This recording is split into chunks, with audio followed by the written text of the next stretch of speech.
গেছে, একটানা মদ খেয়ে যাচ্ছে 6 দিন, নেশা কাটতে না কাটতে আবারও চলে যাচ্ছে মদ খেতে।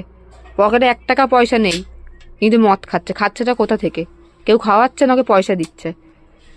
হ্যাঁ, এই যে ভাত তরকারি সব করে রেখেছি। এই যে ভাত তরকারি সব করে করে রেখে আমি বেরিয়ে যাচ্ছি, আমার কাজে আমি বেরিয়ে যাচ্ছি। এই যে সব খাচ্ছে, নোংরা নোংরা হাতের মধ্যে পায়খানা করে আসছে, বাথরুম করে আসছে, সেই হাতে খাবার দাবারে হাত দিচ্ছে। আমার এই ছোট্ট বাচ্চা, সেও খেতে পাচ্ছে না, আমিও খেতে পাচ্ছি না। আমাদেরকে এইভাবে জ্বালাতন করছে। বারে বারে চলে যায় বাপের বাড়িতে, বারে বারে কি করে পায়ে হাতে ধরে ধরে আমাকে নিয়ে আসে, বারে বারে পায়ে হাতে ধরে নিয়ে আসে। আর ভুল করবো না, আর কিচ্ছু করবো না, চলো। আমিও চলে আসি ওর কথা শুনে, আমার ছেলেটাকে নিয়ে। আর ও আসার পরে এরকম আবারও শুরু করে। এই যে আমি নিজে কিচ্ছু বুঝতে পারছি না আমি কোনটা কি করব।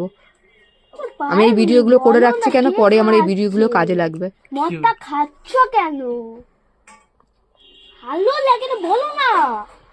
এই যে বিছানাপত্র সব গুছিয়ে গাছি সব করে দিয়ে যাচ্ছি। হ্যাঁ, আমার কাছ থেকে আমি যখন ফিরে আসছি দেখছি সব তলমল করে রেখে দিচ্ছে। এই ভিডিওগুলো আমি সব করে রাখছি, একসময় আমার কাজে লাগবে।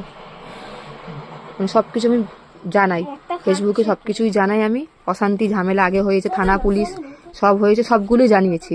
এবারে আমি আবারও জানালাম। এই যে তোমাদেরকে সবকিছু জানাবো, তোমরা বিচার কি করবো না করবো সেইটা বলো।